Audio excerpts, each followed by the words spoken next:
सृष्टि बचपन से ही दिखने में सुंदर नहीं थी, लेकिन अमीर बाप की बेटी सृष्टि पर उसकी माँ जान छिड़कती। मेरी बेटी कितनी प्यारी है, भगवान सबको सृष्टि जैसी बेटी दे। सृष्टि धीरे धीरे बड़ी होती है। एक दिन सृष्टि की सहेली कहती है, तू दिखने में कितनी अजीब सी है, लेकिन मैं जानती हूँ हम सब में सबसे अच्छी शादी तो तेरी ही होगी। तेरे पापा अमीर जो हैं।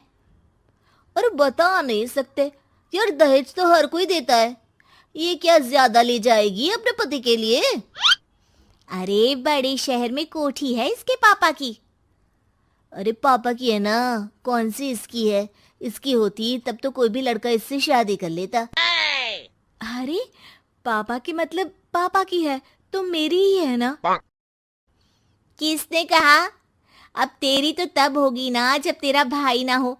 वैसे भी शादी के बाद सारी प्रॉपर्टी भाई के नाम होती है।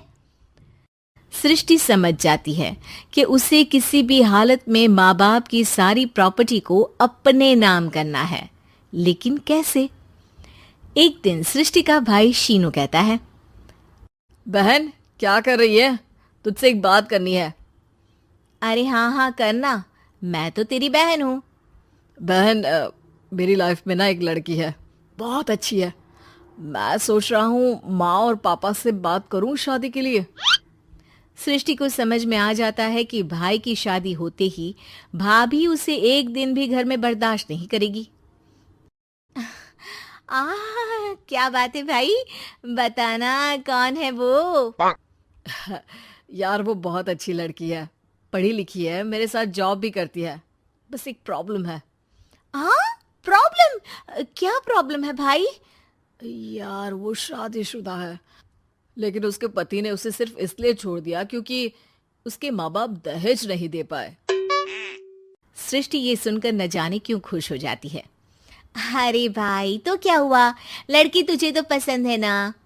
शीनू को लगता है कि बहन उसे समझ रही है। वो इस बात से अनजान होता है कि उसकी बहन की मंशा पूरा घर हड़पने की है। सृष्टि अपनी माँ से कहती है, मम्मी मुझे तो बहुत चिंता है, पता है शीनू क्या कर रहा है? अरे क्या कर रहा है, वो तो काम पर जाता है और वापस घर आता है। नहीं ना माँ, वो यही तो नहीं कर रहा, बाकी सब कर रहा है। आपको पता है उससे प्यार है, और वो भी एक शादीशुदा लड़की से। हैं? ये क्या हो गया? मैं सोसाइटी में क्या मुंह दिखाऊंगी? अरे तेरे पापा तो यही कहेंगे कि मैंने ही उसे बिगाड़ दिया है। माँ देखो, मेरी बात मानो, पापा पर भी विश्वास करने की जरूरत नहीं है। अब आप ही बताओ, पापा इतनी देर घर के बाहर रहते हैं क्यों? बोलो। अरे बेटा वो तो नौकरी करते हैं ना। तू बहुत भोली है माँ, पापा का ऑफिस तो 7 बजे खत्म हो जाता है, लेकिन देखो कितनी देर से आते हैं। अरे नहीं नहीं बेटा, ऐसी कोई बात नहीं है। सृष्टि माँ को एक औरत से बात करते पिता की फोटो दिखाती है। देखो माँ, कैसे हैं पापा? मैं ना कहती थी कि पापा सही नहीं है। मैं तेरे पापा से बात करूंगी, दे फोटो मुझे। ओ माँ, वो तो डिलीट हो गई। लेकिन चल, तूने तो देख लिया ना, पापा से बाद में बात कर लेना। और हाँ, मेरा नाम बिल्कुल मत लेना। हाँ माँ। अब क्या था, सृष्टि के माँ और पिता के बीच झगड़ा होना शुरू हो जाता है। सृष्टि के मन में क्या चल रहा था कोई नहीं जानता था। एक दिन, माँ सृष्टि के लिए एक लड़का देखा है, वो लोग शाम को उसे देखने आने वाले हैं। और हाँ माँ, एक खुशखबरी, मैं और पापा मिलकर एक नया बिजनेस ट्राई कर रहे हैं। शाम को लड़का आता है, सांवले रंग का। सृष्टि को तो बिल्कुल भी पसंद नहीं आता। लड़की की माँ कहती है, लड़की का चेहरा तो कोई खास नहीं, लेकिन अगर मेरे बेटे को आप लोग सेटल कर दें तो मैं उसकी शादी आपकी बेटी से करवा दूं। सृष्टि को लड़का बिल्कुल पसंद नहीं था। उसे भाई पर गुस्सा आ जाता है। लड़के वालों के जाने के बाद कहती है, माँ देखा, शीनू मेरे लिए कैसा लड़का लेकर आया, न दिखाने लायक न सुनने लायक, सेटल भी नहीं, वो भी हम करे।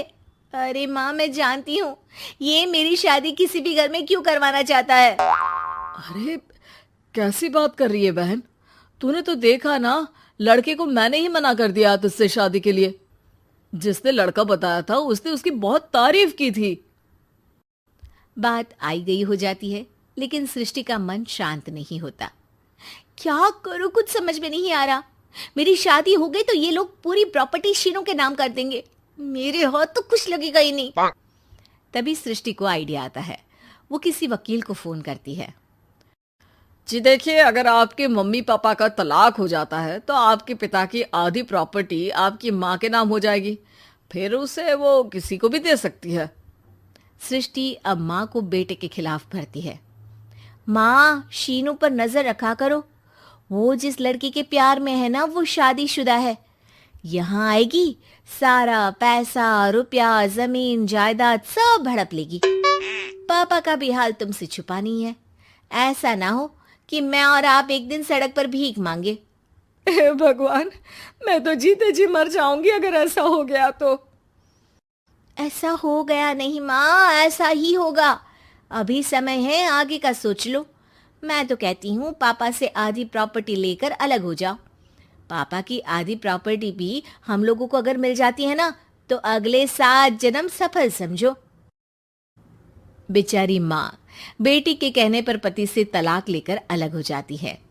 सृष्टि अब पैसों से गाड़ी और अपने दूसरे महंगे शौक पूरे करने लगी। उसके दोस्त भी उसके पैसे इस्तेमाल करते। सृष्टि, कल तुम कहाँ थी? मैं सारा दिन घर पर अकेली थी। तो मैं क्या करूं? मैंने ठेका तो नहीं लिया है ना तुम्हें संभालने का। माँ को सृष्टि से ये उम्मीद नहीं थी। वो बैठकर रोने लगती है। वहीं उसका पति यानी कि सृष्टि के पिता आ जाते हैं। मैं जानता था कि तुम्हारा यही हाल होगा, तो आपने मुझे रोका क्यों नहीं? मैं रोकता तो तुम रुकती क्या? सृष्टि के कहने पर तुमने मुझ पर अपने बेटे पर शक किया, लेकिन तुम ये भूल गई कि कैसे हम दोनों ने मिलकर जीवन में इतना सब खड़ा किया। माँ पति के गले लग जाती है। मुझे माफ कर दीजिए, मैंने आपकी कमाई का एक बड़ा हिस्सा गवा दिया। कोई बात नहीं, तुम साथ हो तो मैं ऐसी 7 प्रॉपर्टी खड़ी कर दूंगा। तभी वहां सृष्टि आ जाती है रोते हुए। माँ, मयंक ने मुझे छोड़ दिया। वो बोल रहा था जब तक मेरे पास पैसे थे तब तक ही वो मेरे साथ था। पापा, माँ, मुझे माफ कर दीजिए।